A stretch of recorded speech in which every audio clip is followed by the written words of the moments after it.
Alrighty. Sorry if it's a little bit jiggly and off center today. So I actually have two camera setups today so that I can use the arm here when we are ready to do some intense work. And I show you how to do our stitches for week 3. Let me see if I can fix this just a little bit more. I don't think so, but we'll try. Yeah, it's no better. Anyway, so today is week 3 for our Estonian lace KAL, and hello, Ms. Kathy Pearson. I'm out on the deck because it's hot, but not as like horribly hot as it was last week. But I think we're headed into some 90-degree days again, and I'm so tired of the 90-degree days. I hate August.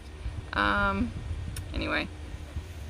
It'll be fine, right? It'll be fine. So, before we get into our knit along, I do need to remind you of some things. Of course, Slow Yarn Crawl, still ongoing. This is going on until September 6th, all the way through September 6th this year. So you still have plenty of time. If you haven't even started slow crawling, you could start today and still get entered for prizes at like all of the shops.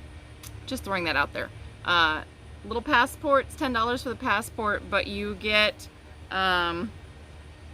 patterns at every single shop that you visit or purchase from on our slow crawl. We have 32 shops on the crawl. There are 50 patterns available. Some of those are crochet. All of them have a knit. So there's 32 knitting patterns, and then I think there's, let's see, so there must be 18 crochet patterns because there are 50 total. Right? Did I do my math right? 32, yeah. So 32 knitting and 18 crochet. So that's, I mean, I'm pretty happy with that. I would like more crochet so that we had, you know, a knit and a crochet at almost every shop, but I'm not quite there yet. But I'm working on those shops. If you know any crochet designers, send them my way so I can hook them up with the shops. All right, so Slow Yarn Crawl, still going on. The next part is Year of Self-Care. Here's my little plan. So August is all about being mindful. It's about paying attention to your body. It's not sitting in the sunshine because I don't like to sit in the sunshine like that. And kind of listening to what's going on. I've been having a little bit of hip problems again. So I've been trying not to do much spinning lately. I'm trying to knit and embroider and do tatting and knotted lace and weave, and I'm trying to take breaks. So that's also one of those things. I'm trying to make sure that I take breaks.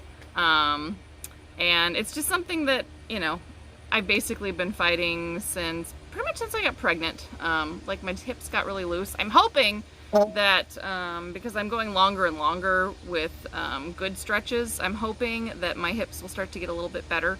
Now that Ina's almost 3 years old. Ooh, I can see a hawk in my tree. You stay away from my chickens, Mr. Hawk. Oh, there's 2 of you. I see you over there. Don't think I won't come after you. You stay away from my chickens. Sorry, we may have to like take a break and I may have to go yell at the hawks. I also have hummingbirds on the deck here. And here, maybe you can see the hawks if I flip it around. Okay, slight break. I know, this is such a random one. Here. So I don't know if you can see the hawks. They're right at the top. There's 2 little blobs up there. Those are the hawks sitting in the top of that dead tree. I see you. You leave my ducks and chickens alone. I know, it's probably not helping to yell at them, but it makes me feel better because, you know, I'm weird like that. Anyway, so mindfulness is really key for this month, especially if you happen to have back and or hip problems like I do. So make sure, oh good, one flew away. Shoot, go away. I know, I'm so weird. Anyway, so that's something that I'm trying to pay attention to. I'm trying to really be cognizant of how I'm moving and what I'm doing. And like I don't have a great setup for my weaving in terms of my stool. My stool is not great. So I need to do something differently so that as I am weaving downstairs, did I say spinning? Yeah, weaving, whatever. My chair is great for spinning. My stool's not great for my weaving. I need to do something to fix my weaving stool so that it's more comfortable, because that does contribute to my hip issues if I sit there for too long.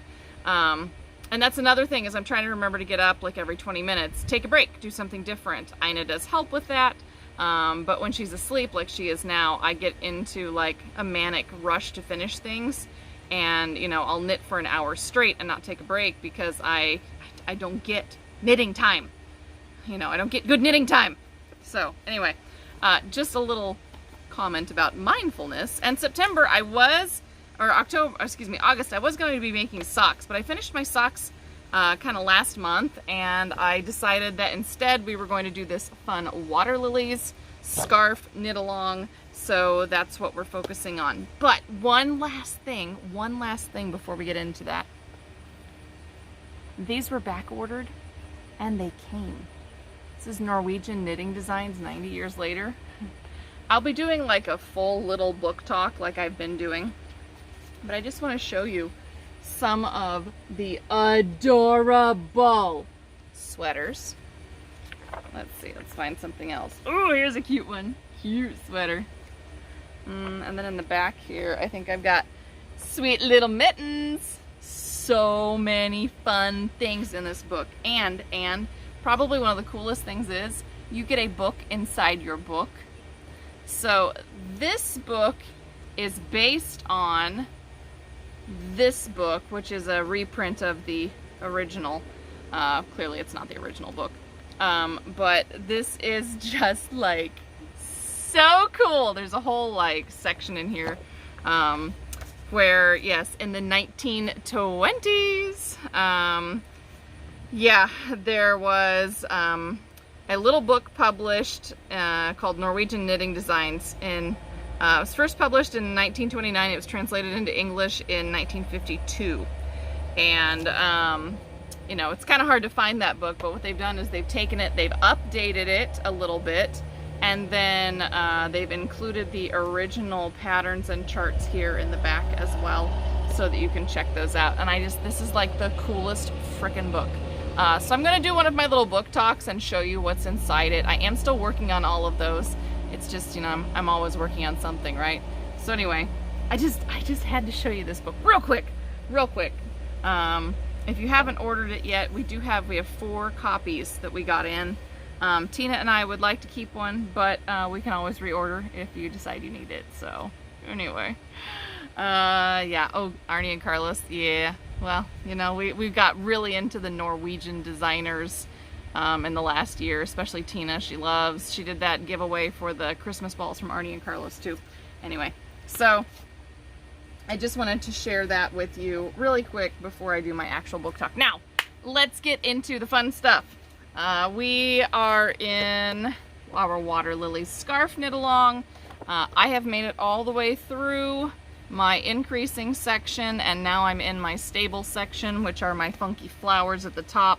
And I wanted to show you specifically how to do the 3 into 9s. It's indicated with the number 9 on our chart, because they are a little bit tricky, and so I have myself set up so that I am actually on row 11, so I can show you how to do those 3 into 9s. And I'm going to talk a little bit as well about some tips for working that leaf chart. The leaf chart is really, really cool. It's a really neat stitch. It's very pretty, but you have to remember that like the leaf chart is just kind of, it's tricky because you're increasing and decreasing a bunch of stitches, and it's really, really hard to use stitch markers for this chart. So what I recommend is that you actually do not use stitch markers for the repeats. I only place stitch markers for the edging. I place stitch markers here for my line of yarn overs, and here for my line of yarn overs. So and my 2 edges, my edge, my point, and then these 2 lines of yarn overs, I place stitch markers there, and you'll see that in my work in a little bit, but I don't place stitch markers over the rest of it, and that is because you are increasing and decreasing stitches, and it does really funky things to your stitch counts, and you would have to move your stitch markers on every other row. Like, it's a mess. I tried it, it's a mess. So I really just recommend that you count steadily and follow the chart, and you'll be fine. So I'm going to take the phone and put it in my overhead and show you what we're working on. So hang on a moment while I switch gears.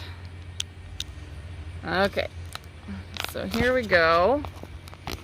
See if I can get this in without canceling my video. Hang on, guys. Sorry for the wiggliness.